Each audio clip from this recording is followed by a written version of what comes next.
Cauayan City Agriculture Office sinikayat ang agricultural sector na magpa-insure ng kanilang pananim. Ang detalye ng balita hatid ni Idol Zena Marie Akdang.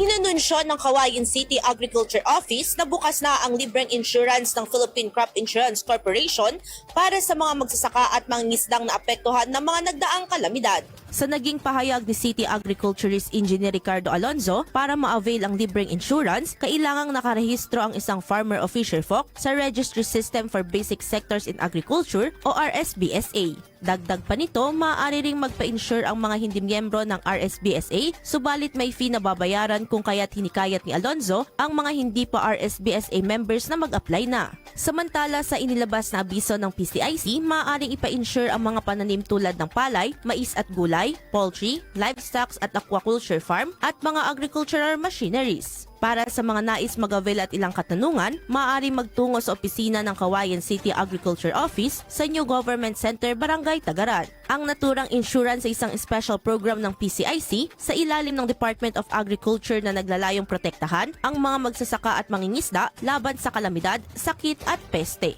Para sa IFM News, ako si Idol Zena Marie Akdang, Idol!